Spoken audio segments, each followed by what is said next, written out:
Eu sou Mário Persona e essas são as respostas que eu dei aos que me perguntaram sobre a Bíblia. A questão é se o capítulo 8 de Ezequiel tem algum ensino, algum significado para o crente dos nossos dias. Sim, aquele capítulo é muito instrutivo para nós hoje. Ali Ezequiel é visto no exílio na Babilônia, junto com os anciãos de Israel, que foram também levados para lá. Ele tem uma visão, na qual ele é transportado em espírito ao templo em Jerusalém, onde o Senhor revela a ele ao menos 4 tipos de iniquidades que estão sendo praticadas ali, identificando 4 tipos de idolatrias que podem ser associadas a diferentes divindades pagãs. Elas culminam com 25 homens dando as costas para o templo, o lugar onde o Senhor fizera habitar o seu nome, para olharem na direção contrária e adorarem o sol. A passagem diz: Disse-me ainda, filho do homem, vês o que eles estão fazendo, as grandes abominações que a casa de Israel faz aqui, para que me afaste do meu santuário? Pois verás ainda maiores abominações.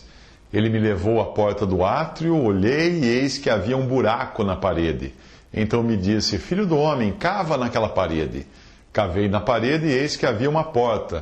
Disse-me, entra e vê as terríveis abominações que eles fazem aqui. Entrei e vi, eis toda a forma de répteis e de animais abomináveis e de todos os ídolos da casa de Israel, pintados na parede em todo o redor. 70 homens dos anciãos da casa de Israel, com Jazanias, filho de Safã, que se achava no meio deles, estavam em pé diante das pinturas, tendo cada um na mão o seu incensário, e subia o aroma da nuvem de incenso. Ezequiel 8, de 6 a 11. Uma coisa fica bem evidente nessa visão: os anciãos estão todos envolvidos na corrupção que acontece nos meandros ocultos da casa de Deus. Aqueles que deveriam ser líderes entre o povo e administrar a casa de Deus para impedir que fosse contaminada, são os principais corruptores da mesma casa.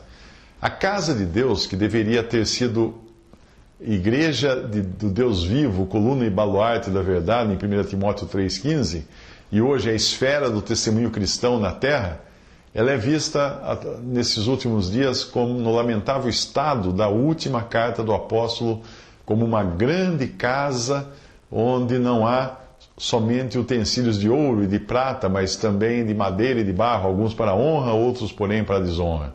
2 Timóteo 2,20. Por isso, em 1 Timóteo, ao falar das características que deveria ter um ancião, ou presbítero, ou bispo, cuja função era de zelar pela ordem na casa de Deus, o apóstolo insiste que seja alguém que governe bem a própria casa, criando os filhos sob disciplina, com todo respeito, pois se alguém não sabe governar a própria casa, como cuidará da igreja de Deus? 1 Timóteo 3, de 4 a 5. Mas assim como aconteceu com os judeus que sofriam o desterro por causa do que os seus anciãos faziam em oculto, assim sucede hoje no testemunho cristão na terra, que atingiu um estado em que chega a causar náuseas no Senhor, que está prestes a vomitá-lo da sua boca. Assim, porque és morno e nem és quente nem frio, estou a ponto de vomitar-te da minha boca, pois dizes, estou rico e abastado, não necessito de coisa alguma, e nem sabes que tu és infeliz, sim, miserável, pobre, cego e nu. Apocalipse 3, 16 a 17. A versão cristã de Ezequiel 8 é a Epístola de Judas, que revela para nós o buraco na parede da cristandade.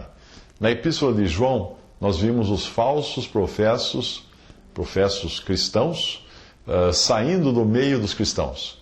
Ali diz assim, filhinhos, já é a última hora, e como ouvistes que vem o anticristo, também agora muitos anticristos têm surgido, pelo que conhecemos que é a última hora. Eles saíram de nosso meio, entretanto não eram dos nossos, porque se tivessem sido dos nossos, teriam permanecido conosco. Todavia, eles se foram para que ficasse manifesto que nenhum deles é dos nossos. 1 João 2, 18 a 19. Na Epístola de Judas, nós os vemos voltando ao meio dos cristãos e assumindo posições de liderança. São incrédulos que aprenderam o modo de agir exterior do cristianismo e agora voltam trazendo corrupção ao testemunho. Pelo buraco na parede é possível ver que no oculto eles fazem coisas abomináveis. Ali diz: pois certos indivíduos se introduziram com dissimulação, os quais desde muito foram antecipadamente pronunciados para esta condenação, homens ímpios que transformam em libertinagem a graça de nosso Deus e negam o nosso único, soberano e Senhor Jesus Cristo. Judas 1, versículo 4. Você acha que essas barbaridades televisionadas de púlpitos e palcos da cristandade, perpetradas por pregadores milionários, é coisa de gente realmente convertida? Se na cara dura eles prometem prosperidade a quem pagar somas altíssimas por alguma Bíblia milagrosa ou por um objeto supostamente ungido, se pedem até senha de cartão de crédito de seus incautos seguidores, ou prometem que a pessoa irá ganhar de Deus uma casa se contribuir com o valor do aluguel, o que você acha que eles fazem nas trevas, cada um nas suas câmaras pintadas de imagens? Pois dizem: o Senhor não nos vê? Ezequiel 8,12.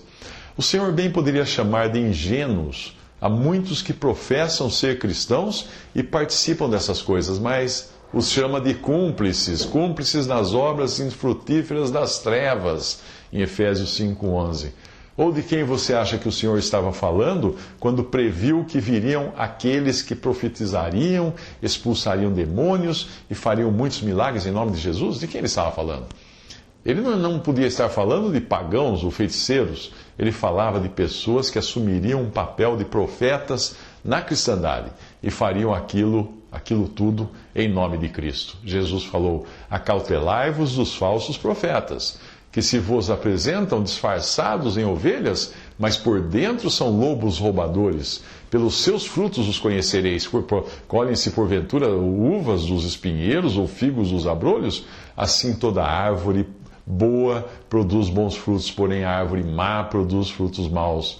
Não pode a árvore boa produzir frutos maus, nem a árvore má produzir frutos bons. Toda árvore que não produz bom fruto é cortada e lançada ao fogo. Assim, pois, pelos seus frutos os conhecereis. Nem todo o que me diz Senhor, Senhor entrará no reino dos céus, mas aquele que faz a vontade de meu Pai que está nos céus. Muitos naquele dia hão de dizer: Senhor, Senhor, porventura não temos nós profetizado em Teu nome não expelimos demônios, em Teu nome não fizemos muitos milagres? Então lhes direi explicitamente: nunca vos conheci, apartai-vos de mim, os que praticais a iniquidade. Mateus 7, de 15 a 23. O conselho de Paulo na carta aos Efésios é para que os crentes não sejam cúmplices dessa gente, para que saiam para a luz, porque para fora dessas câmaras ocultas da corrupção do testemunho cristão. Muitos que leem essa passagem de Paulo aos Efésios se concentram a atenção em palavras como impudicícia, impurezas, conversação torpe, palavras vãs, chocarrices, incontinentes, impuros, idólatras, e deixam escapar duas coisas que são marca registrada no movimento neopentecostal. Quais são? Cobiça e avareza, que é o amor ao dinheiro, que é chamada de idolatria na passagem. Veja só o que diz também essa passagem: sede, pois, imitadores de Deus, como filhos amados, andai em amor, como também Cristo nos amou e se entregou a si mesmo por nós, como oferta e sacrifício a Deus, em aroma suave. Mas a impudicícia e toda sorte de impurezas ou cobiça nem sequer se nomeiem entre vós, como convém a santos. Nem conversação torpe, nem palavras vãs ou chocarrices, coisas essas inconvenientes. Antes, pelo contrário, ações de graças. Sabei, pois, isto: nenhum incontinente, ou impuro, ou avarento, que é a pessoa que ama dinheiro, que é idólatra, tem herança no reino de Cristo e de Deus. Efésios 5, de 1 a 5. O apóstolo Paulo bem que poderia dizer hoje: não digam que eu não avisei, porque a sua demonstração é para que ninguém vos engane com palavras vãs, porque por essas coisas vem a ira de Deus sobre os filhos da desobediência. Portanto, não sejais participantes com eles, pois outrora erais trevas, porém agora sois luz no Senhor. Andai como filhos da luz, porque o fruto da luz consiste em toda bondade, justiça e verdade, provando sempre o que é agradável ao Senhor. Efésios 5, de 6 a 10. E não agradável à nossa carne, com as suas concupiscências de prosperidade, sucesso no mundo. Não. Em Timóteo 3, o apóstolo Paulo está falando de cristãos nominais, em especial os anciãos ou líderes da cristandade corrompida, quando os descreve como sendo mais amigos dos prazeres do que amigos de Deus, tendo forma de piedade, negando-lhe, entretanto, o poder, que aprendem sempre e jamais podem chegar ao conhecimento da verdade. E do modo porque Janes e Jambres resistiram a Moisés, também esses resistem à verdade. São homens de todo corrompidos na mente, réprobos quanto à fé. 2 Timóteo 3, de 4 a 8.